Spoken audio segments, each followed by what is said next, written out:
கடந்த வாரம் பைசன் படம் ரிலீஸ் ஆகி பல்வேறு விமர்சனங்களையும் பாராட்டுகளையும் பெற்று வந்த இந்த நிலையில தி ரியல் பைசன் லேடி அப்படின்னு தமிழ்நாடு முழுவதும் கேட்டுட்டு இருக்கு ஒரே பெயர் Kannagi Nagar Karthika.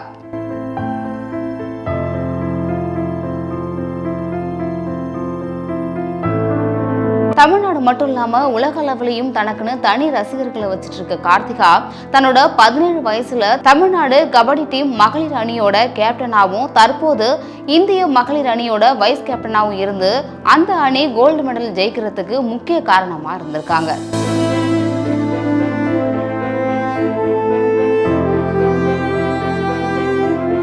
Third Asian youth game 2025 பஹ்ரைன்ல நடந்ததுல இதுவரைக்கும் நம்ம இந்தியாவில் 24 மெடல்ஸ் வின் பண்ணியிருக்காங்க. அந்த 24 மெடல்ஸ்ல 3 மெடல்ஸ் கோல்டு மெடல் வின் பண்ணியிருக்காங்க. அந்த 3 மெடல்ஸ்ல 2 மெடல் தமிழ்நாடு கபடி டீம் ஜெயிச்சிருக்காங்க. அந்த 2 கோல்டு மெடல் வின் பண்ண கபடி டீம்லயுமே நம்ம தமிழ்நாடு பிளேயர்ஸ் முக்கிய பங்கு வகிச்சிருக்காங்க.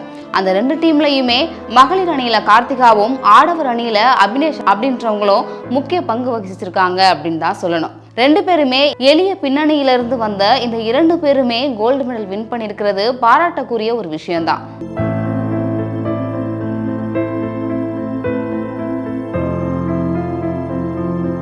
எக்ஸ்பிரஸ் கார்த்திகான்னு அழைக்கப்பட்ட இவங்களுக்கு தமிழ்நாடு கொடுத்த வரவேற்பு பார்த்தோம் அப்படின்னா கூஸ் பம்ப்ஸ் அப்படின்னு தான் சொல்லணும். அந்த அளவுக்கு வரவேற்பு ரொம்ப உற்சாகமா இருந்துச்சு.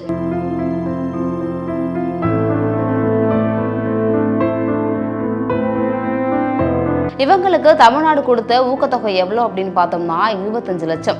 இந்த 25 லட்சத்திலையும் அரசியல் செய்யறாங்களோ அப்படின்ற மாதிரி தான் பல்வேறு தரப்புல இருந்தும் கூறப்படுது.